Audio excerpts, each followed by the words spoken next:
नमस्कार,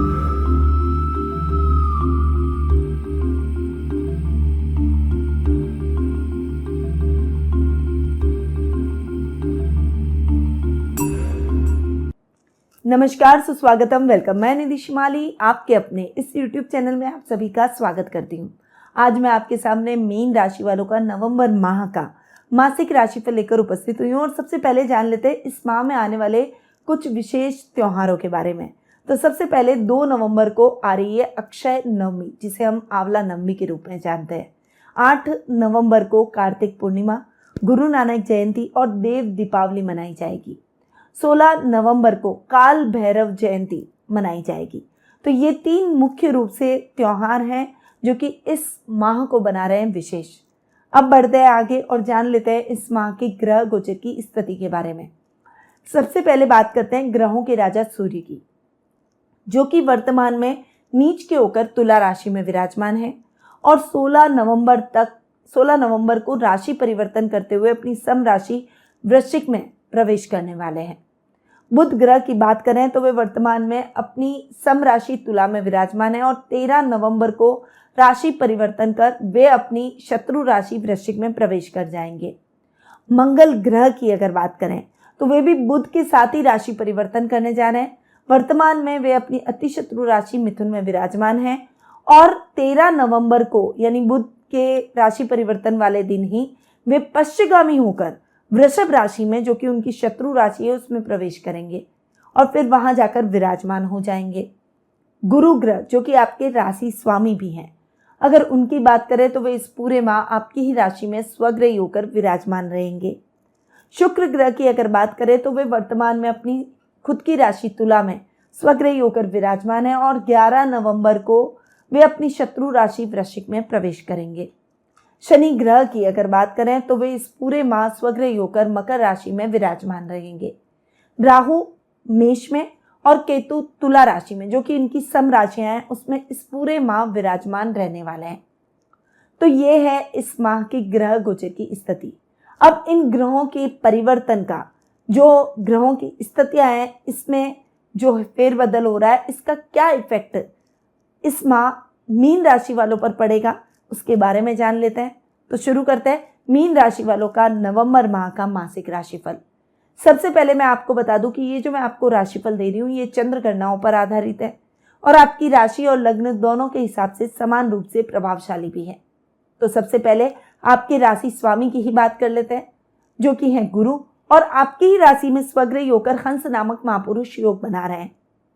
गुरु का आपकी ही राशि में स्वग्रही होकर बैठना और उसके बाद हंस नामक महापुरुष योग बनाना आपके कर्म भाव और आपके लग्न के हिसाब से बहुत अच्छा है, क्योंकि गुरु आपके कर्मेश भी हैं और आपके लग्नेश भी हैं।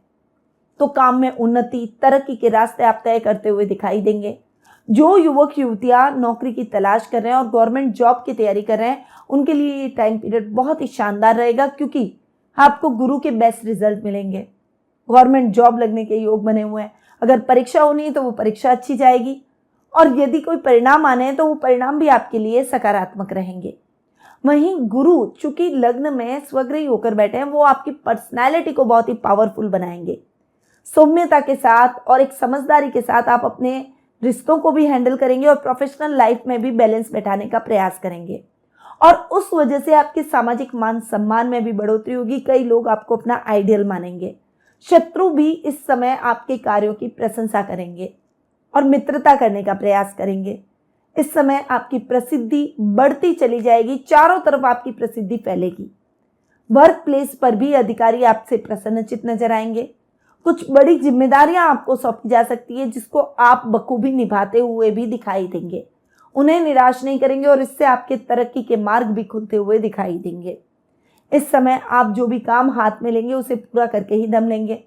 यानी आपके एक मन में एक जो लगन है, जो आपके मन में काम करने की ललक है, वो आपको नई ऊंचाइयां दिलवाएगी। आपके काम से आप प्रसिद्धि भी हासिल करेंगे और इससे आपकी सफलता भी दुगनी हो जाएगी। इस समय आपके रिश्तों में भी मिठास बनी रहेगी।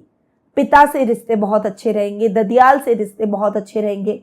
दादा दादी का आपको मार्गदर्शन, प्यार और स्नेह प्राप्त होगा। और कभी भी आपके जीवन में किसी भी प्रकार का संकट आता है, चाहे आपके काम को लेकर है, चाहे रिश्तों को लेकर है, तो आपके परिवार का विशेष रूप से आपको सहयोग मिलेगा, यानी वो आपके साथ खड़ा रहेगा। आपका कॉन्फिडेंस लेवल बढ़ता हुआ दिखाई देगा और सेल्फ कॉन्फिडेंस से आप अपने सभी कार्यों को द्रुत गति से पूर्ण कर पाएंगे। अब आते हैं आपके द्वितीय भाव पर। द्वितीय भाव की बात करूं तो आपके द्वितीयेश हैं मंगल, जो कि आपके सुख स्थान में जाकर बैठे हैं। और मंगल का आपके सुख स्थान में जाकर बैठना बहुत अच्छा, धन भाव के भी स्वामी है और भाग्य स्थान के भी स्वामी है। और महीने की शुरुआत में आपके केंद्र में जाकर मंगल का बैठना भूमि, भवन, वाहन जैसे सुखों से आपको परिपूर्ण करेगा। तो इस समय अगर आपके जीवन में कोई पैतृक संपत्ति संबंधी विवाद है तो उसका भी हल आपको निश्चित रूप से मिल जाएगा। ये समय आपकी उन्नति को तय करता हुआ दिखाई देगा। अब मंगल चूंकि आपके भाग्येश भी हैं, तो भाग्य स्थान को भी बढ़ाएंगे, उसमें भी वृद्धि करेंगे। मंगल पश्चिमगामी होकर चूंकि आपके पराक्रम भाव में जब जाकर बैठेंगे 11 नवंबर को, तो मंगल अपने ही घर पर दृष्टि डालेंगे और एक इंटरेक्शन जो कि शुक्र और मंगल का हो रहा है, वो भी इस माह बहुत अच्छे परिणाम आपके लिए लेकर आएगा। भाग्येश के घर में पराक्रमेश और पराक्रमेश के घर में भाग्येश बैठकर एक दूसरे को सपोर्ट करेंगे, एक दूसरे को सप्तम दृष्टि से देखेंगे। तो ये समय आपके लिए बहुत शानदार और उत्तम रिजल्ट दिलवाएगा। इस समय आपके काम द्रुत गति से संपन्न होंगे, भाग्य आपका साथ देगा, धर्म कर्म के कार्यों में आपकी रुचि बढ़ेगी। आउट ऑफ वे जाकर लोगों की सहायता करेंगे, मानव कल्याण, जन कल्याण जैसे कार्यों में आपका योगदान अधिक रहेगा और आपके योगदान को सराहा जाएगा। इस समय आप धर्म कर्म के कार्यों में भी अपनी रुचि को बढ़ाएंगे और परिवार के साथ कोई धार्मिक यात्रा भी संभव हो सकती है, जिससे आपको मानसिक शांति की अनुभूति होगी और आपका सेल्फ कॉन्फिडेंस भी बढ़ेगा। तो मंगल के रिजल्ट आपको बहुत अच्छे मिलेंगे। अब आते हैं आपके पराक्रम भाव पर। पराक्रम भाव के स्वामी हैं शुक्र, जो कि अष्टम भाव में स्वग्रही हो रहे हैं। हालांकि अष्टम भाव अच्छा नहीं माना जाता, परंतु शुक्र अपने ही घर में बैठे हैं, इसीलिए आपके लिए ये अच्छे रिजल्ट ही देंगे। पराक्रमेश का अपने से षष्टम जाकर बैठना बहुत ही अच्छा, आपके पराक्रम को बढ़ाएगा। भाई बहनों का साथ और सहयोग मिलेगा। इस समय आप बहुत स्ट्रांग पोजीशन में अपने आप को पाएंगे और सभी आपको मानेंगे और आपसे सलाह लेकर अपने कार्यों को करने का प्रयास करेंगे। शुक्र जब 11 नवंबर को आपके भाग्य स्थान में आकर बैठेंगे, तब वे अपने ही घर पर दृष्टि डालेंगे और इस समय आपके पराक्रम में और अधिक वृद्धि होगी। इस समय नए नए लोगों से मेलजोल आपका बढ़ेगा, महफिल की जान बनेंगे, लोगों के लिए आकर्षण का केंद्र आप रहेंगे, यानी आपका व्यक्तित्व उन्हें आकर्षित करेगा। इस समय आप जो भी कार्य करेंगे उससे आपकी प्रसिद्धि और अधिक बढ़ेगी और हॉबी से रिलेटेड कार्यों से आप अच्छी अर्निंग भी कर पाएंगे। यदि सोशल मीडिया पर इससे संबंधित कोई वीडियो डालेंगे तो वो भी आपके वायरल हो सकते हैं। प्रयासों को तेज करना पड़ेगा, पर प्रयास जितने अच्छे करेंगे उतने ही अच्छे परिणामों को भी अपने लिए प्राप्त करेंगे। अब चूंकि अष्टमेश है, अष्टम भाव में स्वग्रही हो रहे हैं, तो अष्टम भाव के हिसाब से भी शुक्र के रिजल्ट बहुत ही अच्छे मिलेंगे। यात्राएं अधिक रहेगी, परंतु यात्राएं आपके लिए सुखद और मंगलमय रहेगी। इस समय काम में आपकी लगन और आपका चातुर्य देखने लायक रहेगा। आपके डिसीजन बहुत स्ट्रांग रहेंगे और स्ट्रांगली आप अपने डिसीजंस को लेकर अपने विरोधियों को भी निरुत्तर कर देंगे। इस समय शुक्र जब आपके भाग्य स्थान में आएंगे तो अष्टमेश अपने से एक घर आगे जाएगा, तो गुप्त धन की प्राप्ति के योग बनेंगे, यानी अचानक से कहीं से लाभ आपको प्राप्त हो जाएगा। ससुराल वालों से संबंध और अधिक प्रगाढ़ होते हुए दिखाई देंगे और उनसे मतभेद खत्म हो जाएंगे, अगर कोई वैचारिक मतभेद है तो। यानी घर परिवार में भी सुख शांति का वातावरण और प्रोफेशनल लाइफ में भी आपको उत्तम परिणामों की प्राप्ति होगी। अब आते हैं आपके सुख स्थान पर। अब देखिए आपके सुखेश और सप्तमेश बुध हैं, जो कि आपके अष्टम भाव में जाकर बैठे हैं। तो सबसे पहले तो सुखेश की बात करूं तो बुध यानी सुखेश अपने से पंचम जाकर बैठेंगे और पंचम जाकर बैठना बहुत अच्छा रहेगा, यानी आपके कार्य में उत्तरोत्तर उन्नति करवाएगा। ये सुख स्थान के हिसाब से रिजल्ट है। तो इस समय आपके सुखों में वृद्धि होगी, माता के साथ आपके संबंध अच्छे होंगे, वाक चातुर्य की वजह से आप अपने कार्यों को सरलता से पूर्ण कर पाएंगे। वर्क प्लेस पर भी आप अपने अधिकारियों को इंप्रेस करने में सफल होंगे। पर बुध 13 नवंबर को जब आपके भाग्य स्थान में जाएंगे तब वे आपके भाग्य को थोड़ा फ्लक्चुएट करेंगे। इस समय आपके कामों में कुछ दिक्कतें, परेशानियां आ सकती है, अटकाव की स्थितियां आ सकती है, निवेश गलत जगह हो सकता है और उस वजह से नुकसान हो सकता है। इसीलिए निवेश सोच समझ कर करें, गलत जगह करने से बचें। रोजमर्रा के कार्यों को पूर्ण करने का प्रयास करें।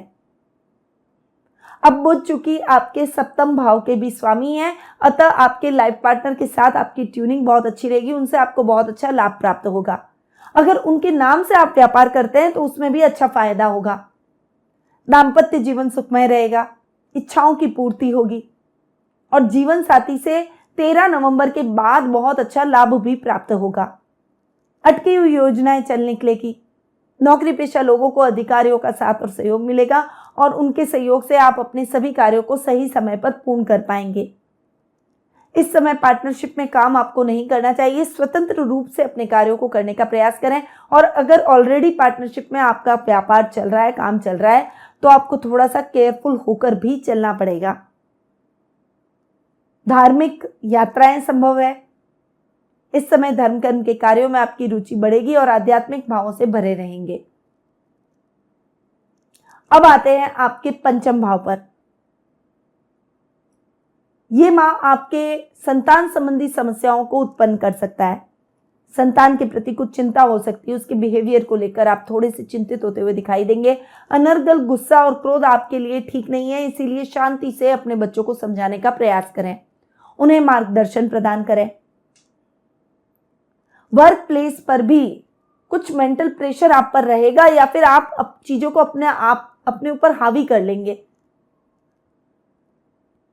भावुकतावश अपनी बातों को किसी के साथ शेयर करेंगे और वो आपकी बातों का फायदा उठाकर आपको धोखा दे सकता है। इसीलिए आपको इस माह में थोड़ा सा प्रैक्टिकल होकर चलना है और भावुकता से ऊपर उठकर अपने कार्यों को करना है, यानी अपनी मन की बातों को किसी के साथ शेयर ना करें। कुछ प्लान, कुछ नए आइडियाज हैं तो वो आइडियाज आपको खुद को अप्लाई करने, किसी और को वो शेयर ना करें, क्योंकि वो आपके आइडियाज को चुरा सकता है और उसका क्रेडिट खुद ले सकता है। तो इस मामले में थोड़ा सा सजग रहें। अब इस माह बात करते हैं आपके रोग भाव की। रोग भाव की अगर मैं बात करूं तो रोग भाव के स्वामी है सूर्य, जो कि अपने से तृतीय बैठे हैं और नीच के होकर बैठे हैं। हालांकि अष्टम भाव के लिए तो वो अच्छा ही कर रहे हैं, क्योंकि सूर्य खुद एक क्रूर ग्रह है, अष्टम भाव अच्छा नहीं है तो उसको ठीक करेंगे। परंतु रोग भाव के हिसाब से खासकर नेत्र और हृदय से संबंधित अगर आपको कोई परेशानी है, त्वचा से संबंधित कोई समस्या है, तो निश्चित रूप से सावधान हो जाए, क्योंकि आपकी समस्याएं बढ़ सकती है और उसके बाद आप हॉस्पिटल के चक्कर लगाएं। इसकी अपेक्षा अच्छा है कि आप समय रहते ही सतर्क हो जाए। योगा, मेडिटेशन, प्राणायाम, जो भी आप एक्सरसाइज कर सकते हैं उन एक्सरसाइज से अपने आप को जरूर जोड़ें, एक दिनचर्या का हिस्सा बनाएं, क्योंकि ये समय केवल और केवल आपके लिए। आप अपनी काया को समय देंगे तो काया आपको रिप्लाई देगी। हम हमारे शरीर को जैसा देते हैं, शरीर भी हमें वैसा ही वापस प्रदान करता है। अच्छा खाएंगे, अच्छी सोच रखेंगे, शरीर को आराम देंगे और अपने आप को हष्ट पुष्ट रखेंगे तो शरीर भी आपको वैसा ही वापस रिटर्न करेगा। पर आप अपने शरीर को अगर इग्नोर करेंगे तो शरीर भी आपको इग्नोर करेगा, यानी समस्याएं स्वास्थ्य संबंधी उत्पन्न हो सकती है। अब इस समय आपको अपने विरोधियों से भी सावधान रहना है, क्योंकि वे आपकी कमजोरियों का लाभ उठाएंगे। रुपए पैसे से संबंधित कार्यों में बहुत सजग रहें। ऐसे कार्यों को किसी और पर न डालें, खुद ही संपन्न करें, ताकि ऐसे कार्यों में लाभ की स्थितियां आपको उत्तरोत्तर देखने को मिले और आपके कार्यों में कोई भी व्यवधान न डाल सके। नाना नानी के स्वास्थ्य को लेकर भी चिंता हो सकती है, तो उनके स्वास्थ्य का भी विशेष रूप से ध्यान रखें। 16 नवंबर के बाद का समय आपके लिए रिलैक्सिंग हो जाएगा, क्योंकि उस समय आपकी समस्याएं धीरे धीरे ग्रेजुअली कम हो जाएगी और आप थोड़ा सा शांति वाला वातावरण फील करेंगे।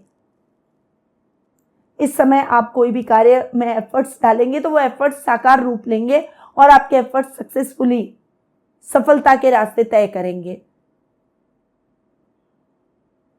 इस समय आपको धार्मिक कार्यों से जुड़ना चाहिए। चंद्रमा की चांदनी में जरूर बैठे और सूर्य भगवान को अर्घ आपको जरूर देना चाहिए। इससे आपका मनोबल स्ट्रांग होगा। तो ये था मीन राशि वालों का नवंबर माह का मासिक राशिफल। अब आते हैं कुछ लकी डेट्स पर, जो कि आपके लिए बहुत ही शुभ रहने वाली है। इस माह आप उन डेट्स को यूज कर सकते हैं, इन डेट्स पर अपने शुभ कार्य कर सकते हैं। वो है 1, 2, 5 से 11, 14 से 20 और 24 से 29। अब आते हैं कुछ अशुभ तारीखों पर, जो कि आपके लिए केयरफुल रहने की है। 3, 4, 12, 13, 21 से 23 और 30 तारीख, ये आपके लिए बहुत ध्यान देने योग्य तारीखें हैं, यानी इन तारीखों में थोड़ा सा सतर्क रहें। अब आते हैं रंग पर कि शुभ रंग आपके लिए कौन सा रहेगा। तो आपके लिए बैंगनी, पिंक, रानी और मजेंटा, ये 4 कलर्स आपके लिए बहुत ही शुभ रहने वाले हैं। इन रंगों का उपयोग आप कोई भी शुभ या मांगलिक कार्यों में कर सकते हैं। अब आते हैं उपायों पर कि आपको इस माह उपाय क्या करने चाहिए। तो किसी भी महत्वपूर्ण कार्य से पूर्व अपने कुल पुरोहित का आशीर्वाद लें और अपनी कुल देवी अथवा कुल देवता का पूजन जरूर करें। अच्छी मैरिटल लाइफ के लिए, करियर के लिए प्रतिदिन सुबह बुध के मंत्र की एक माला का जाप जरूर करें। ओम बुध बुधाय नमः। किसी तीर्थ स्थल का दर्शन आपको इस माह जरूर करना चाहिए। मंगलवार को उपवास जरूर करें और पुखराज का रत्न जरूर धारण करें। ये कुछ विशेष उपाय हैं जो कि आपको इस माह करने चाहिए और ये इस माह को और अधिक उत्तम बना सकते हैं, क्योंकि ये उपाय हमारे द्वारा बड़ी ही मेहनत से निकाले जाते हैं। अतः इन उपायों को आप अपने जीवन में जरूर अपनाएं।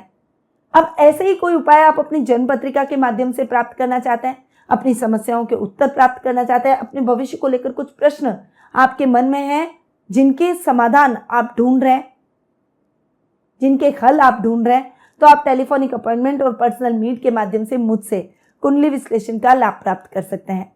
अधिक जानकारी के लिए स्क्रीन पर दिए गए नंबरों पर जरूर संपर्क करें। अब मैं अपनी वाणी को यहीं विराम देती हूँ। स्वस्थ रहिए, व्यस्त रहिए, मस्त रहिए और सदैव मुस्कुराते रहिए। जय श्री राधे कृष्णा।